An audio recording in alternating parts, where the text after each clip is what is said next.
오늘 애가를 할 거라고 말씀을 드렸었는데요.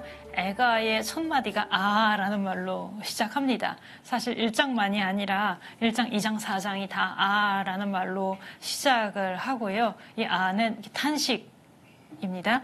그 단어가 어쩌면 애가의 내용을 요약한다고도 말할 수 있겠습니다. 그러니까 긴 말로 해놨지만 사실 하나의 큰 탄식인 것이에요. 특히 성전이 파괴된 것에 대한 예루살렘의 함락, 그 중에서도 특히 성전이 파괴된 것에 대한 탄식을 담은 것이 애가이고요. 시작하면서 애가의 끝부분 5장 19절부터 22절을 읽고 시작하겠습니다. 성부와 성자와 성령의 이름으로 아멘. 그러나 주님, 당신께서는 영원히 좌정하여 계시고 당신의 어주하는 세세대대로 이어집니다. 어찌하여 저희를 끝내 잊으려 하십니까? 어찌하여 저희를 영영 버리려 하십니까? 주님, 저희를 당신께 되돌리소서. 저희가 돌아가오리다. 저희의 날들을 예전처럼 새롭게 하여 주소서. 정녕 저희를 물리쳐 버리셨습니까? 저희 때문에 너무도 화가 나셨습니까? 시작할 때 말씀드린 것처럼 이렇게 예루살렘 함락, 성전 파괴와 연결된 책이라서 예레미야서의 내용하고 밀접하게 보이기는 하는데 사실 예레미야서의 내용들보다 애가는 좀 더 늦은 시기에 만들어진 책이기는 하거든요. 그런데 우리가 지금 예레미야서에 바로 붙여서 지난주에 예레미야서를 하고 이번 주에 애가를 하는 이유는 전통적으로 예레미야가 애가를 썼다고 말을 해왔기 때문이에요. 실제로 예레미야가 애가를 썼느냐라고 하면은 그건 아닌 것 같은데, 그러니까 애가의 저자가 한 명인지도 사실 명확하지 않고 예레미야가 쓴 것은 아닌 것 같은데, 그리고 예레미야서하고 애가하고 이렇게 입장 차이를 보이는 부분들도 있고요. 같은 주제에 대해서 서로 다른 말을 하는 부분도 있고, 애가에는 저자에 대한 언급이 전혀 없고요. 저자가 누구라는 말도 없고 그 배경도 구체적으로 전혀 나타나지를 않아서 히브리어로 된 애가만 놓고 보면은 저자를 알 수가 없습니다. 근데 그리스어 번역본 70인역이나 아니면은 그 다음에 이제 거기서 나오는 다른 번역본들 같은 데에 가면 아예 시작할 때에 예레미야가 애가를 썼다라는 말이 들어가 있습니다. 차이가 조금 있지요. 히브리어 원문에 있는 것은 아닌데 거기서부터 아주 고대에 번역된 그리스어 번역본 이런 부분들에서 보면 예레미야가 썼다라는 말이 들어가 있다는 거예요. 실제로 예레미야가 쓴 것은 아닌 것 같고요. 그래서 예레미야서하고 밀접하게 같이 연관이 돼 있고요. 고대의 아람어본, 라틴어본 다 마찬가지로 예레미야가 쓴 것으로 들어가 있고 또 그러니까 예루살렘의 멸망이라는 주제 때문에도 예레미야하고 연관이 있다고 생각을 하고 있고 애가에 보면 임금이 유배에 가 있다는 말도 나오고요. 애가 4장에 임금이 유배가 있다는 것은 그 마지막 멸망한 그 시드키야 바로 앞에 여호야킨은 임금이 되자마자 항복을 해서 바벨론에 끌려갔기 때문에 그 여호야킨의 처지를 말하는 것인데요. 그리고 예루살렘이 멸망한 것에 대한 슬픔, 그 생생하게 느끼는 그 순간의 슬픔, 이런 것들이 표현이 되어 있기 때문에 전에는 그러니까 멸망한 바로 그 시점 아니면 바로 그 직후 이때에 애가가 작성되었다고 생각을 했었습니다. 근데 지금은 꼭 그렇게 생각하지는 않아요. 뭐가 있냐면 애가가 5장까지 있고 5개의 노래가 말하자면 포함이 되어 있는데 그 5개 안에서도 보면 서로 좀 차이가 있어요. 그래서 보면 어떤 장들은 조금 더 오래된 것 같고 어떤 장들은 좀 더 시간이 지난 다음에 쓴 것 같고 이렇게 생각을 합니다. 말하자면 어떤 차이냐면은 조금 전에 제가 말씀드린 그 생생한 멸망하는 순간의 슬픔, 말하자면 멸망을 딱 했는데 슬프다 라고 말을 하는 것은 멸망한 직후나 바로 그 시기에 작성된 것일 가능성이 좀 더 크고요. 그 다음에 시간이 좀 더 지났을 때 나오는 내용들은 멸망의 원인에 대해서 성찰을 한다든가 그 멸망과 관련돼서 우리 편에서의 인간 편에서의 죄를 돌아본다든가 아니면 그 멸망이라는 고통을 그냥 슬프다를 넘어서 고통의 어떤 의미를 이야기한다든가 이렇게 되면 그런 부분들은 좀 더 늦은 시기에 썼으리라고 생각을 합니다. 그러니까 어떤 고통을 겪을 때 예루살렘의 파괴, 성전의 파괴라는 그런 큰 고통을 겪을 때 상상할 수 없는 큰 고통, 이스라엘이 전에 생각해보지 못한 그런 일을 겪게 됐을 때 그 일이 가지는 의미라는 거를 그 순간에 바로 생각할 수는 없고 아마도 시간이 좀 더 지났을 때 3장 같은 경우가 다른 장에 비해서 좀 더 고통의 의미에 대한 성찰 이런 게 들어가 있거든요. 그러면 아마 이런 부분들은 좀 더 시간이 지난 다음에 썼으리라 이렇게 생각을 합니다. 그 밖에도 다른 이유들도 더 있기는 해요. 그러니까 유다교에서 성경에 속하는 책들을 구분할 때 에가는 예언서에 속하지 않고 기타라고 말을 할 수 있는 성문서에 들어가 있고 이런 점들을 봤을 때에도 예레미야서와 같은 시기는 아닌 것 같고 아마 더 늦은 시기라고 생각을 합니다. 그럼 얼마나 더 늦은 시기냐에 대해서는 그렇게 쉽게 몇 세기 이렇게 말씀드리기가 좀 쉽지 않고요. 아까 말씀드린 것처럼 에가 자체 안에도 차이가 있고 그래서 하여튼 예레미야가 살았던 시기보다는 그거보다는 좀 더 시간이 지난 다음 이렇게 생각이 됩니다. 에가를 크게 보면 어떤 책으로 이해를 할 수 있는가? 히브리어 성경에서 이 책의 제목은 히브리어로 에카인데 그게 아까 1장 1절이 아라 그랬잖아요. 우리말로 아라고 번역되어 있는데 그게 히브리어로 에카입니다. 감탄사예요. 아라고. 에카라는 말이 꼭 우리말 애가하고 발음이 비슷해가지고 거기서 애가라는 말이 나왔나? 아니고 전혀 아니고 그냥 탄식을 나타내는 말이에요. 그 이후에 유다교 전승 안에서는 이 책을 이렇게 키나라고도 불렀는데 키노트 복수형으로 키나의 복수가 키노트인데 키나는 조가예요. 어떤 죽음을 애도하는 슬퍼하는 노래. 애가를 그렇게 본 것인데 사실 그것이 말하자면 애가의 글의 종류에 딱 맞는 제목이라고 말씀을 드릴 수가 있습니다. 왜냐하면 애가는 한마디로 예루살렘이라는 여자가 죽었어요.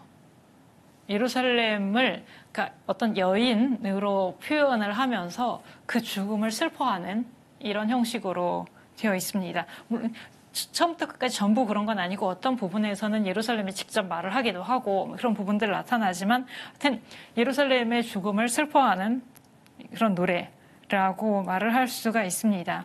하느님을 향한 탄원도 있고 여러 가지 요소들이 들어가 있지만 전체적으로 볼 때 시온의 죽음을 슬퍼하는 조가 이렇게 볼 수 있습니다. 이와 비슷한 노래들이 고대에 에가보다 훨씬 더 옛날에 다른 나라들에도 있었습니다. 얘기를 하자면 기원전 2000년대, 1700년대 이런 데에 수메르, 바빌론, 고대 바빌론 이런 데에서 멸망한 도시에 대해서 슬퍼하는 그 도시의 죽음을 애도하는 그런 노래들이 있었고요. 대부분의 경우에 그 도시를 어떤 여인의 모습으로 나타내면서 그 자기네의 신에게 벌을 받아서 그 도시가 멸망을 하고 죽게 되는 이것을 슬퍼하는 그런 노래들이 있었습니다. 에가도 이런 노래들이 훨씬 더 오래됐으니까 아까 기원전 2000년대, 1700년대 이야기했고 수메르, 고대 바빌론 이야기를 했는데 에가는 예루살렘이 멸망한 다음이면은 일단 6세기보다는 기원전 6세기보다 늦은 시대니까 훨씬 더 늦은 거죠. 그렇게 볼 때 주변 문화들에 있었던 이와 비슷한 노래들의 영향을 받았을 것이라고 생각합니다. 그래서 주제는 예루살렘의 멸망이에요. 그런데 이거 좀 많이 생각해 봐야 될 부분인데 에가의 바빌론이 안 나옵니다. 예루살렘이 멸망을 했는데요. 바빌론에 의해서 멸망을 했는데요.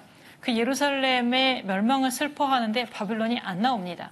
바빌론이 뭐를 어떻게 했다라고 말을 하지 않습니다.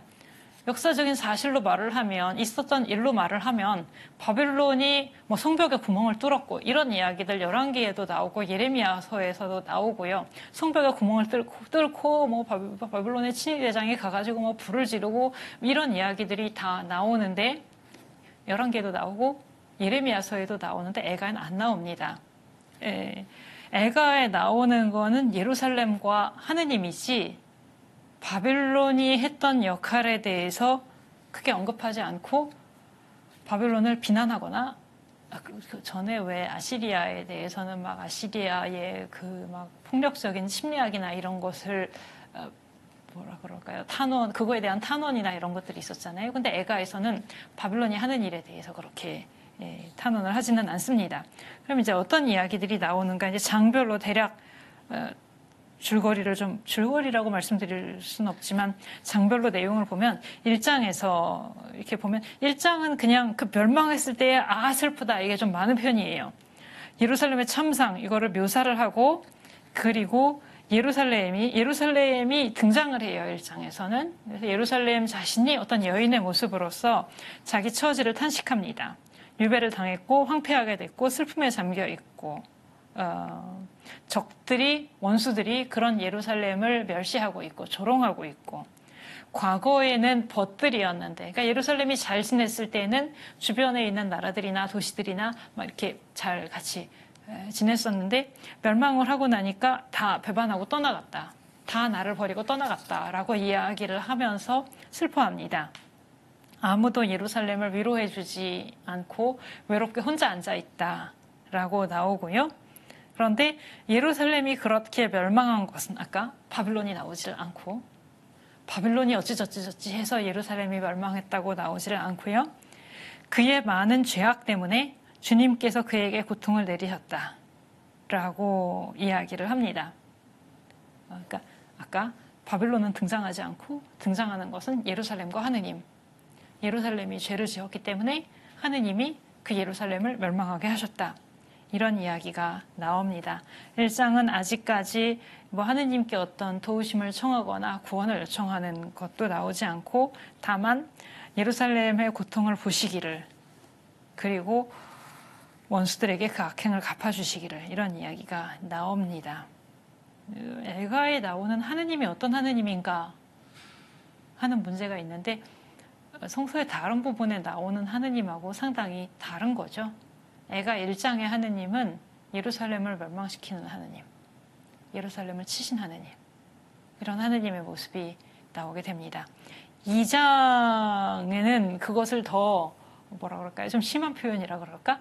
하느님이 원수처럼 되시어 예루살렘을 치셨다라고 이야기를 합니다. 그러니까 저는 내 편이었는데, 예루살렘을 선택하신 하느님, 예루살렘을 지켜주시는 하느님이었는데, 애가 2장의 하느님은 원수 같은 하느님이에요. 예루살렘의 원수인 하느님.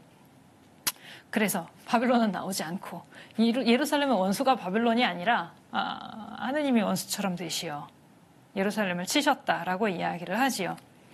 다른 어떤 원수들보다도 예루살렘을 멸망하게 하신 하느님 이야기가 나오고, 주님께서 원수처럼 되셔서 예루살렘을 치셨기 때문에 예루살렘이 멸망을 한 것이라고 나옵니다. 바빌론이 등장하지 않고요. 그래서 예루살렘의 파괴를 2장에서 얘기하는데 대부분의 행위를 하느님이 하신 것으로 나옵니다. 아까 제가 바빌론이 성벽에 구멍을 뚫었고, 바빌론이 성전을 불태웠고, 바빌론이 뭐 예루살렘을 다 무너뜨렸고 라고 이야기를 했는데, 그게 역사적인 서술이라면 애가 2장에서는 그렇게 말을 하지 않고 하느님이 이렇게 하셨고 하느님이 저렇게 하셨고 이렇게 나옵니다. 말을 하자면 예루살렘을 무너뜨리신 것이 하느님이신 거죠. 2장 2절, 야곱의 모든 거처를 주님께서 사정없이 쳐부수시고 딸 유다의 성체를 당신 경로로 허무시고 나라와 그 지도자들을 땅에 쓰러뜨려 욕되게 하셨다. 이거 다 주어가 바빌론이어야 될 것 같죠? 근데 바빌론이라고 이야기를 하지 않고 하느님이 하신 일이라고 나옵니다. 바빌론의 역할이라는 것은 오히려 부수적인, 도구적인 이런 데에 머물게 되고, 예루살렘이 멸망한 것은 하느님의 진노 때문 이렇게 됩니다. 모든 것은 하느님이 뜻하신 것이고 물론 그 원인에는 예루살렘이 하느님께 대해서 저질렀던 죄 이런 것이 있고요. 그래서 하느님이 선포하신 것이 이루어져서 멸망을 했고 딸 시온의 성벽에게 주님 앞에서 통곡하라고 말을 합니다. 그러니까 근원이 이제 하느님께 있으니까 탄원을 하는데도 누구한테 해야 되느냐? 그 하느님께 가서 그 하느님 앞에서 눈물을 흘려라 라고 밤에도 낮에도 눈물을 시내처럼 흘려라 라고 이야기를 합니다. 보소서 주님 살펴보소서 당신께서 누구에게 이런 일을 하셨는지 당신 선택하신 도성이었는데 당신이 이렇게 치셨다라는 이야기를 하고 있지요. 전에 이스라엘과 하느님의 관계라는 것은 하느님이 다윗을 선택하시고 다윗에게 영원한 왕조를 약속하시고 당신이 지상에 머무실 곳으로서 예루살렘을 선택하시고 거기 당신 집을 마련하시고 이런 하느님이었는데 그런 신학으로 지금의 상태가 설명이 안 되는 거죠. 그 하느님상 그런 하느님의 개념이 지금의 상황하고는 맞지 않는 거예요. 다윗 왕조를 선택하시고 예루살렘을 선택하신 하느님이라면 어떻게 예루살렘을 멸망하게 하실 수 있는가? 지금 애가에 나오는 하느님은 그 전에 생각해온 하느님과는 다른 하느님의 모습이 이제 나오게 됩니다. 2장은 1절부터 주님께서 진노하시어 딸 시온을 먹구름으로 뒤덮으셨다. 이스라엘의 영광을 하늘에서 땅으로 내던지시고 당신 진노의 날에 당신의 발판을 기억해 주지 않으셨다. 당신 발판은 예루살렘 성전을 말하는 거거든요. 그러니까 당신이 계시는 곳이고 당신 집이고 당신이 머무시던 자리인데 그것을 버리셨다. 있을 수 없는 일이라는 그런 생각이 이제 들어가게 되지요. 그래서 말을 하자면 그 전에 왕정 시대에 다윗 왕조가 있고 예루살렘 성전이 있던 시대에 가졌던 그 하느님에 대한 표상이나 하느님께 했던 기도, 그 기도문들 이런 거를 그대로 쓸 수 없는 상황이 되어 있는 것입니다. 3장은 일단 길이도 제일 길고요. 이렇게 보시면 3절씩 붙어 있는 것을 볼 수 있는데 알파벳 시편이면서 다른 장들도 여러 장들이 알파벳 시편인데 그 중에서도 보면 이렇게 3줄씩 딱딱 맞춰서 문학적으로도 상당히 제가 지금 여기서 자세히 설명 안 드리지만 문학적으로도 다른 장들보다 더 고도의 기법을 사용하고 있고 내용상으로도 다른 장들보다 좀 더 시대가 지났을 때 나올 수 있는 그런 성찰들을 보여줍니다. 거기 처음에 3장 1절에 나는 그분 경노의 막대로 고통을 겪은 사나이 라고 말을 하면서 아까 시온은 여자의 모습으로 나왔는데요. 여기 3장에서는 사나이라는 단어를 썼지요. 어떤 남자의 목소리로 말을 합니다.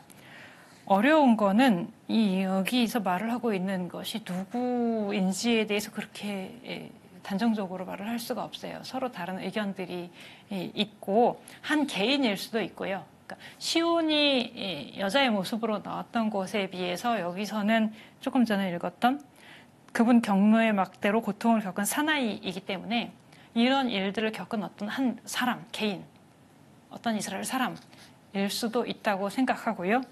아니면 여기서도 2장에서는 남자의 모습으로 나오지만 이건 역시 예루살렘이나 유다 백성을 나타낸다고 생각을 하기도 합니다. 그러니까 그 앞뒷장들의 내용과의 연결을 생각한다면 예루살렘일 가능성도 사실 배제할 수는 없어요. 여기서 모습이 좀 달라지기는 하지만 그렇게 되고 근데 3장은 제가 더 시간이 지났을 때의 성찰을 보여준다고 했는데 아주 추상적으로 이야기를 하면 고통의 가치, 고통의 긍정적인 의미 이런 이야기들이 나오게 됩니다. 3장 27절 젊은 시절에 멍에를 매는 것이 사나이에게는 좋다네. 고통을 겪는 것이 유익하다. 이런 이야기가 나오게 되고 또 하느님의 자비는 틀림없다. 이런 믿음을 가지고 있어서 그 자비에 대한 희망을 잃지 않습니다. 그러니까 3장이 말을 하자면은 제일 긍정적이라고 할까요? 5장 중에서 고통의 의미에 대해서도 생각하고 있고 이 고통 속에서도 하느님께 대한 희망을 버리지 않으면 계속 그 희망을 붙잡고 있으면 하느님은 구원을 베푸실 것이다. 자비를 베푸실 것이다. 이런 이야기가 다른 장들에 비해서 3장에 이제 더 들어있는 편입니다.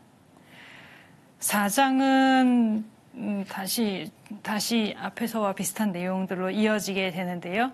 예루살렘의 참상 이거를 바라보면서 과거에 찬란했던 과거와 대조하는 그런 모습들을 보여주고요. 그리고 이런 멸망을 겪게 된 것이 예루살렘 예언자들의 죄와 사제들의 죄악 때문이다 라는 말도 나오고요. 우리가 탄원하는 부분 이런 것도 나오고 그 부분에 가면 죄에 대한 갚음이 이제 끝났다. 이제 하느님께서 다시는 유배를 보내지 않으시리라 이런 이야기도 조금 나오고요. 4장은 그렇게 끝나고 5장이 이제 좀 눈길을 끄는 구절들이 좀 있는데요. 주님을 향한 기도이면서 다시 대답이 없는 탄원이에요. 아까 3장에서는 좀 어떤 희망을 가지고 있었고 하느님께 믿음을 가지고 있고 희망을 가지고 있으면 하느님이 구해주시리라는 그런 믿음을 표현하고 했는데 5장은 뭐라 그럴까요? 아까 우리가 시작할 때 읽었던 것이 5장의 마지막이거든요. 5장의 마지막이라는 것은 애가의 마지막인데 이렇게 탄원을 했으면 무슨 대답이 있어야 될 거 아니에요. 시편 같은 경우에 탄원 시편들을 보면 끝에 가서는 이렇게 긍정적인 끝을 보여주는 경우들이 많은데 애가의 끝은 이렇게 희망을 보여주면서 끝나지를 않습니다. 시작하면서 읽었었던 그 5장 22절 마지막 절만 읽어봐도 정녕 저희를 물리쳐 버리셨습니까? 저희 때문에 너무도 화가 나셨습니까? 하고 그냥 끝나요. 대답이 없다는 거예요. 하느님은 우리 때문에 너무 화가 나신 것 같고 그래서 우리를 치셨고 전에는 뭐 우리 하느님이시고 그런 하느님이었는데 그런 모습이 변해가지고 원수처럼 되셨고 그래서 우리를 멸망시키게 하셨고 우리 때문에 너무 화가 나셨습니까? 하고서는 그냥 끝난다는 거죠. 대답 없는 탄원. 우리가 탄원을 하는데 계속 그 이스라엘에 대한 하느님의 진노에 대해서 말을 하고 정녕 우리를 물리쳐 버리셨습니까? 저희 때문에 너무도 화가 나셨습니까? 라고 대답을 해서 이렇게 끝나면 안 될 것 같이 끝이 나지요. 어떤 희망이 없다? 그렇게 말을 할 수 있는데 그런데 아까 제가 시작할 때 사실 5장 19절부터 22절까지 읽었거든요. 19절부터 22절까지 있는데 매우 의도적으로 그렇게 한 것이에요. 맨 끝은 아주 절망적으로 끝나지만 뭐 너무도 화가 나셨습니까? 하고 끝나지만 그 와중에도 19절에서 뭐라고 말을 하느냐? 그러나 주님, 당신께서는 영원히 좌정하여 계시고 당신의 어좌는 세세대도로 이어집니다. 여기서 사용되는 단어들을 보면 좌정하여, 물론 그냥 앉다라는 단어이지만 어좌가 나오고요. 임금으로 앉아 계신 것을 뜻합니다. 그러니까 원수처럼 되셨고 시온을 치셨고 멸망을 시키셨고 우리의 탄원에 대답도 하지 않으셨고 우리를 보고 너무나 화가 나신 것 같지만 하느님은 임금으로서 변함없이 앉아 계시고 통치를 하신다는 거예요. 그러니까 그 하느님은 지금도 내가 믿음을 가질 수 있는 대상인 것이고 희망을 가질 수 있는 대상으로서 하느님은 변함없이 그대로 남아 계시게 됩니다. 그러니까 지금 대답을 안 하고 계시지만 우리 때문에 너무 화가 나신 것 같이 보이고 전과 다른 모습을 하느님이 보여주고 계시지만 그런 속에서도 예루살렘 성전이 다 무너졌어도 이게 전통적인 성전 신학을 가지고 생각하면 성전이 하느님이 계시는 자리라고 생각을 했었죠. 근데 그 성전이 없어졌단 말이에요. 그럼 하느님 계실 곳이 없나요? 하느님 이제 발붙이실 자리가 없으신가요? 그게 아니라는 거예요. 성전 다 없어졌어도 하느님은 당신 어좌에, 하늘에 당신 어좌에 변함없이 앉아 계시다. 그 믿음을 가지고 있는 것이죠, 5장에서. 그래서 그 하느님께 모든 것이 달려있기 때문에 그 하느님께 돌아가는 것까지도 내가 내 발로 돌아간다는 것보다 이것도 시작할 때 읽었던 부분이 사실 매우 중요한 부분이고요. 주님 저희를 당신께 되돌리소서 저희가 돌아가리이다라고 되어 있습니다. 회개하고 하느님께 돌아가는 것도 내가 이렇게 내 발로 돌아간다는 것보다 하느님께서 나를 돌아가게 해주시면 돌아간다라고 말을 하는 것이지요. 정리를 해보면 이스라엘의 하느님이던 그 주님이 원수처럼 되셨을 때 하느님이 원수처럼 되셨으면 그럼 이제 어떻게 하는가? 그 하느님 안 되겠으니까 다른 어디를 찾아가야 되는가? 그럴 수는 없다는 거죠. 그 하느님을 향해서 소리를 질러야 되는 것이고 그래서 예루살렘에게 주님께 소리 질러라 라고 이야기를 하는 것이고, 아까 지금까지 알던 거와는 다른 하느님이고 전에 생각하던 하느님과 모순되는 하느님의 모습을 보여주지만, 예루살렘을 지켜주시고 다윗 왕조를 지켜주시던 하느님과는 너무 다른 모습을 보여주고 계시지만 그 하느님을 향해서 계속 부르짖는다는 것이죠. 성전과 왕조가 사라지고 기존의 신학적인 틀들이 다 깨진 속에서도, 그 속에서도 하느님은 영원히 통치하시고, 하느님이 귀를 막으신 것 같고 탄원을 듣지 않으시는 것 같지만, 그래도 믿는 것은 저 하느님이 지금 우리의 참담함을 보고 계시다, 이 상황을 보고 계시다라는 것이죠. 제가 이런 하느님에 대한 어떤 책에서 읽은 구절이 있는데 애가에 많이 해당되는 구절이라고 생각합니다. 이럴 때 하느님은 어떻게 현존하시는가? 어떻게 현존하시는가? 전과 같은 방식으로 현존하시는 건 아니죠. 예루살렘을 지켜주시는 하느님으로 현존하시는 건 아니지만 탄원의 대상으로서 현존하신다. 내가 이렇게 탄원을 하고 하느님을 원수 같다고 말을 하고 대답하지 않으시는 하느님을 향해서 부르짖을 때 그 하느님은, 애가의 하느님은 탄원의 대상으로서 현존하신다. 이렇게 생각을 할 수가 있겠습니다. 멸망을 통해서 하느님 상이 분명히 흔들리지만 그 속에서도 하느님은 영원히 앉아 계시다는 것 애가에서 확인을 하면서 마치겠습니다. 이제 멸망을 했고 다음 주부터는 다른 단계로 넘어가겠습니다. 감사합니다.